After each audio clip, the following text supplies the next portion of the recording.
I was over there thinking in my head when I played Little League Baseball. They used to go, hey, batter, batter, batter, batter, batter, hey, batter. I wasn't good at baseball. It felt like that.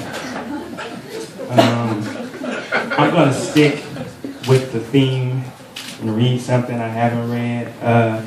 I don't like setup, but I feel like if I don't tell you a couple things, people are going to be like, who was that? So the first one is there's a girl who doesn't have a name. The next one is there's a girl named Beth. And then the last one is the narrator's girlfriend who's named Kim. I think that's pretty much all of the information I need to give. All right. This is it. So the guy that's speaking, his name is Champ. Here's the story that changed my mind about this love shit. Not by itself, but still. This happened back in high school, so it goes. Me and my homies went to see the new black flick. You know how they do us. We had to roll out to the outskirts to catch it. Not that it matters, but it matters. And while I was in the lobby buying a slushie and some ransom price popcorn, this super lame guy seen in traffic bopped up. He asked me if my girl was my girl and grinned. I told him, yeah, and asked him what about it. Bro, I ain't no snitch, he said, but she's in there with another dude. This wouldn't have been so bad if my girl wasn't distinguished. If she hadn't been the only girl in my history of post-pubescent fuck spree, which began in earnest in 8th grade and was full tilt by that point, who had ever inspired me to pass on a shot at ancillary pussy. We, the we being me and my homeboys, whose fat mouthing made a worse situation worser, found her in the theater sitting with this supernaturally pale half-a-nigga who hooped for a private school in the burbs. So how did a fledgling Don Giovanni handle such trials? I tapped old girl on the shoulder and beamed high wide and sat behind her and the half-a-nigga the whole flick, making a symphony of sucking down my slushie and smacking my popcorn with true ambition. The credits rolled and I let them empty into the aisle and followed, trading big-ass guffaws with my boys. For the rest of the day and thereafter, I played like it wasn't shit wrong, that I was cool as the temperature in the theater that day.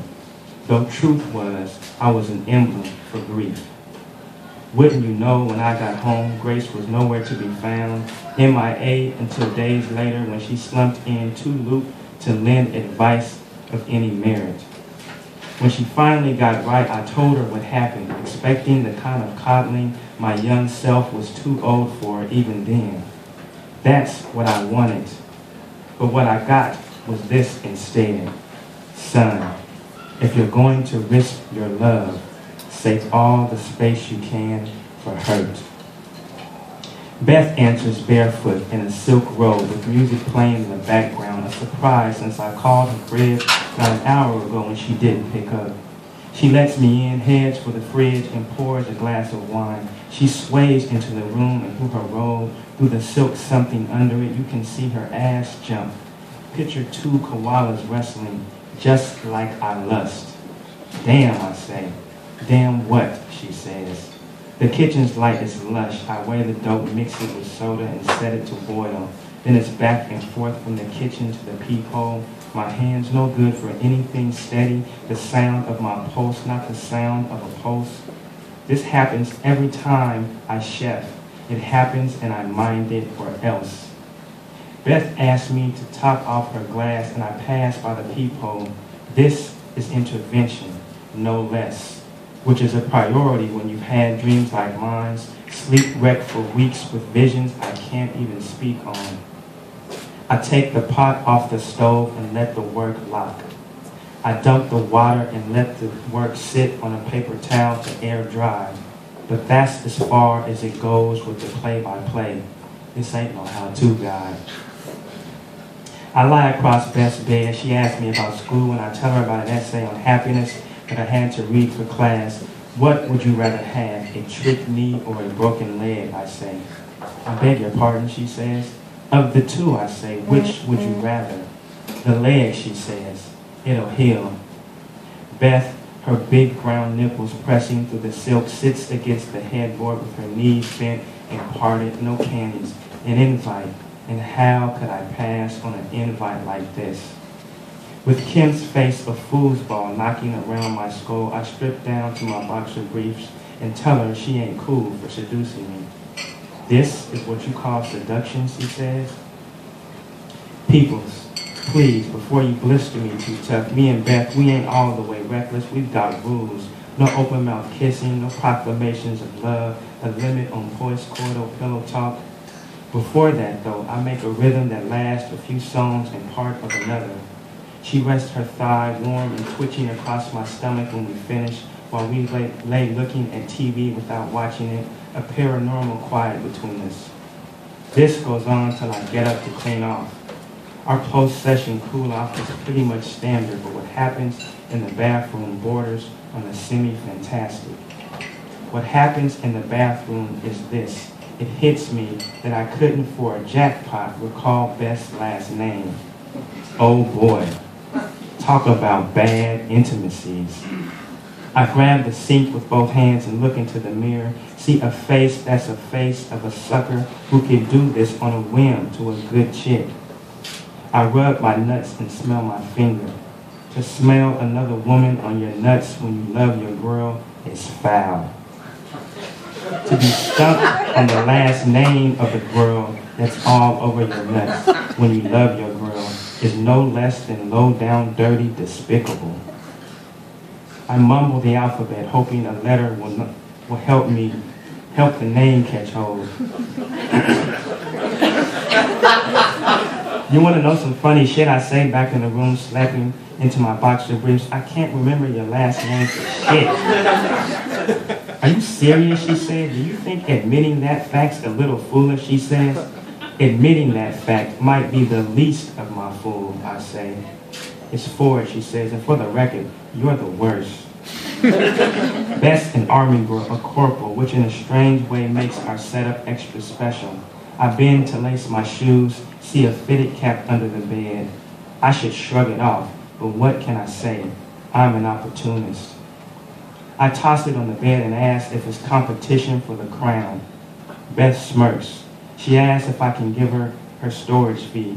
It's early, but I know things are a little tight this month, she says. You need it, I say.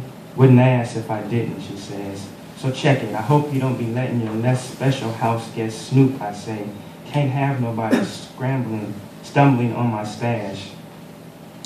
If I have a house guest, you can believe he's occupied, she says. That's the last thing he's worried about, is playing a sleuth. Beth says this, and I can hear Half-Man in my head warning me against hitting Beth raw, reminding my silly ass that she's in the field in a major way. If your dad's a plumber, you learn to dredge a pipe. If he's a writer, he gives you books, shows you how to write a decent sentence. If Pops is a preacher, maybe he teaches you Sunday sermons. My dad, and by dad I mean Big Ken, who isn't my real dad, that stepped up when my biological Pops was into sleight of hand, was, I bullshit you not, on everything I love, right hand to God, a pimp.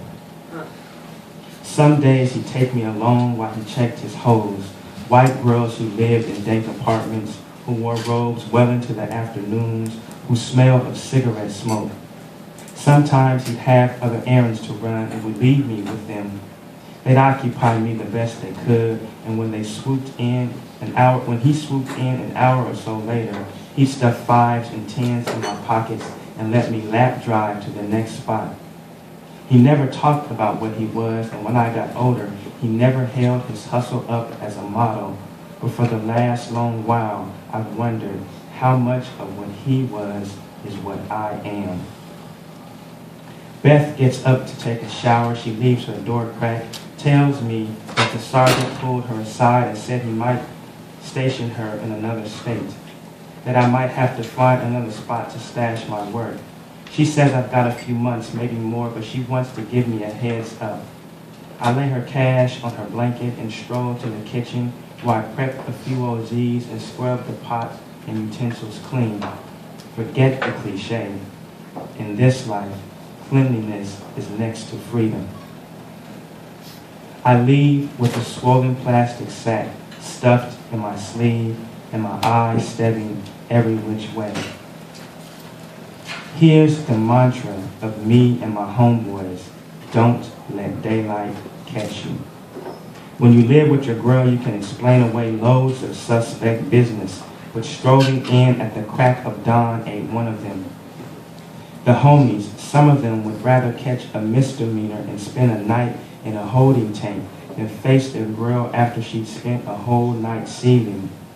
Now it ain't a hard, fast rule break when I creep through my door, but it's that hour when the sun ain't far off from being an orange badge in the sky. I hope Kim's asleep, but hope, what's that? She's on the couch with the blinds open and the lights off. What are you doing up? I say. Kim keeps her back to me. Long strands fall over her shoulders, long legs sprawled in shadows sectioned by blinds. She don't say a word. Matter of fact, she don't shrug or jerk or nothing. She got it bad, that not answering shit. But what can I do at this hour but sigh? Guess you didn't see, she says. Who watches the news? Why would I be watching the news, I say. Why wouldn't you, she says. If you did, you would have heard about the bust. What do that got to do with me, I say. I know you ain't worrying over the next nigga's troubles. Kim throws a small hard thing across the room, knocks a picture of us at the Rose Festival Carnival off the wall, and I tip over and rehang it. Keep thinking it's going to be the next person, she says. She looks fierce. She never looked this fierce, not when I met her. My freshman year at Portland State, she was walking up to the bar on campus, a sway of hips and a strut to annihilate a young punk. Where we met should have been a harbinger of harbingers, but I didn't have it in me to dismiss a girl with a walk like that. She's a couple of years older, but I lied about how old I was, and we were shacked up quick enough that the shit might have been bad judgment. And the truth is, though I talked tough, and these last couple years ain't been no romance, I wouldn't trade her for no one, period. What'd your boy Nietzsche say? There's always some madness in love. There's always some reason in madness. Maybe the old German saw into the maw of my tomorrows, the stories I could tell, how she once found my car outside a chick's condo and sliced my tires, how she once wrote "fuck you, champ" in red lipstick all over my windshield, how after a random fuck rang our home line, she ripped my laptop screen off its hinges, how the night of the day after her girl allegedly spied me on a lunch date, she doused me out of dead sleep with a pot of cold water and warned next time it'll be hot. Good sense says I've hurt her much too much to keep her. Says that I'll never find another who loves this hard, who knows what it means to have a home, knows too what it means to have a home and lose one. I sit down beside her and pull her close, wishing I could snatch out my heart and show her, but knowing all the room I've saved for hurt, this slab ain't much to see. She breaks loose and flurries into the room with me chasing. She flops at the edge of the bed and takes off her top. It's hard to see where she starts and the dark ends. If this were another night, I'd lay her down, work her panties low and slide inside, the only alibi she'd believe. But I don't have the metal for it, or tonight I'm made of too much metal for it. Kim gets up and walks to the dresser. She takes out a paper and pamphlets and tosses them on the bed. The pamphlets show pregnant woman. What's this? I say. A decision, she says. Decision, I think to myself. Our last was not long ago, and we said never again. But the punk in me knows I'll press soon enough for a last visit to the clinic. What the pimps in my life, what all the 2-bit players and model apathetic lovers never told me was this. For those of us who can feel, The guilt never leaves. It only ever gets displaced.